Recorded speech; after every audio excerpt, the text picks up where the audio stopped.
Hello అందరికి. ఇదైతే సంక్రాంతి రోజు మా ఊర్లో, ఇది మా అత్తగారింటి సైడ్ చాలా బాగా జరుగుతుంది సంక్రాంతి పండుగ అనేది. అమ్మ వాళ్ళ సైడ్ అయితే ఇంత ఏం ఉండదు. మా వాళ్ళ సైడ్ అయితే పిండి వంటలు చేసేసుకొని సంక్రాంతి రోజు నాన్ వెజ్ తినేసి ఇంకా సెలబ్రేట్ చేసేసుకుంటారు, అంతే సింపుల్. మా నాగర్ కర్నూల్ సైడ్ చాలా బాగా జరుగుతుంది. ట్రాక్టర్లు, ఎడ్ల బండ్లు, వెహికల్స్ లో ఫ్యామిలీస్ అందరు ఎక్కేసి ఇంకా గుడి చుట్టూ తిరుగుతూ ఉంటారు. 3 లేదా 5 రౌండ్స్ ఇట్లా తిరుగుతూ ఉంటారు. చాలా స్పీడ్ మీద వెళ్తూ ఉంటాయి వెహికల్స్ అయితే. ఇక జనాలు అయితే చాలా మంది ఉంటారు అక్కడ. ఇంకా నేను మా ఆయన ఇంకా గుడి లోపలికి వెళ్ళి దర్శనం చేసేసుకొని అది ఎంత చూసేసి ఇంటికి వచ్చేసాం.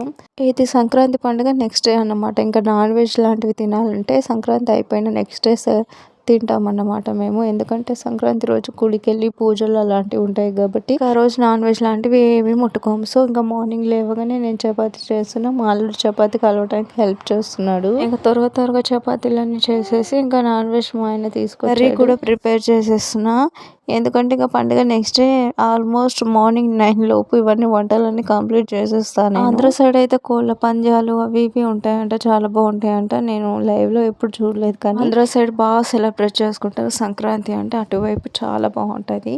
వెళ్తే ఒకసారి అటువైపు వెళ్ళాలి అని చెప్పి మా ఆయన అంటా ఉన్నాడు. కాకపోతే మాకు ఆంధ్రాలో చుట్టాలు ఎవరు లేరు కదా, సో మన తెలంగాణ వాళ్ళు కూడా స్పెషల్ గా కోళ్ళ పందాలను బెట్టింగ్ ఆడడం కోసం మన తెలంగాణ నుంచి ఆంధ్రాకి వెళ్తారంట, మా ఆయన చెప్తున్నాడు. ఏదో ఒకసారి ఇంకా ఆంధ్రాలో చుట్టాలు ఉంటే అలా వెళ్ళేసి వచ్చేవాళ్ళం. కాకపోతే ఏం చేద్దాం, ఆంధ్రాలో చుట్టాలు ఎవరు లేరు. ఇంతకీ సంక్రాంతి మీరు ఎలా సెలబ్రేట్ చేసుకున్నారు, మీ సైడ్ ఎలా జరుగుద్దో కామెంట్ లో చెప్పండి. మా సైడ్ మంచిగా అనిపించేది ఒకటే విషయం, దసరా అయినా ఏదైనా కానీ ఆ రోజు నాన్ వెజ్ అస్సలు తినరు. దసరా అయిపోయిన తర్వాత నెక్స్ట్ డే నాన్ వెజ్ అనేది తీసుకుంటాం మేము. మా అత్తింటి సైడ్ కట్టుబాట్లు ఇలాగే ఉంటాయి, ఇక్కడ సైడ్ కొంచెం డిఫరెంట్ గా ఉంటాయి. మా వాళ్ళ సైడ్ ఏమో వేరేలాగా ఉంటది. కానీ రెండింటిని ఇంకా చేసుకుంటూ వచ్చేస్తా అన్నమాట. ఎంతైనా పెళ్ళైన తర్వాత అమ్మ వాళ్ళ ఊరే మర్చిపోయా నేను. నా 2 ప్రెగ్నెన్సీలు మొత్తం మా అత్త వాళ్ళ ఇంట్లో, మా అత్త వాళ్ళ ఇంటి దగ్గరే జరిగిపోయింది. నా డెలివరీస్ కూడా ఇక్కడే జరిగిపోయాయి.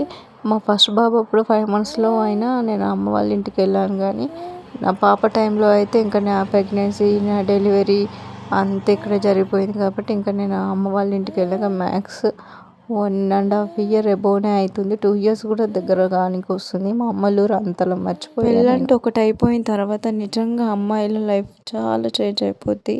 ఈవెన్ అమ్మ వాళ్ళ ఇంటికి వెళ్ళాలన్నా అసలు కాల్ అనేది రాదు. కొంతమంది అంటారు అమ్మ వాళ్ళ ఇంటికి వెళ్తే అత్తింటికి రారు అని చెప్పి.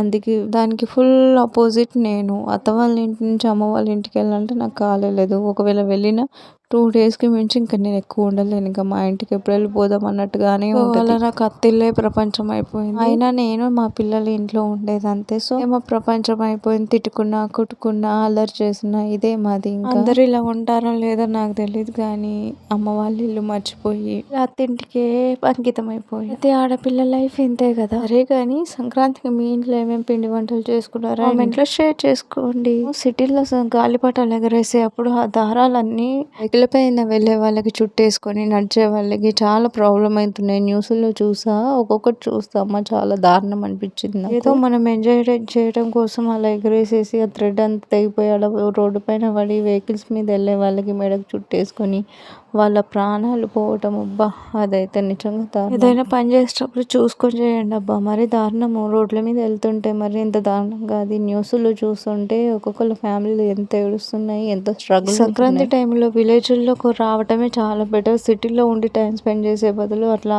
అయిపోవడం కన్నా నాకు తెలిసి విలేజ్లో అంత రిస్కీగా ఏముండదు. సిటీలో పనులలో అలవాటు పడిపోయి విలేజెస్కి రావడమే మర్చిపోయారు జనాలు.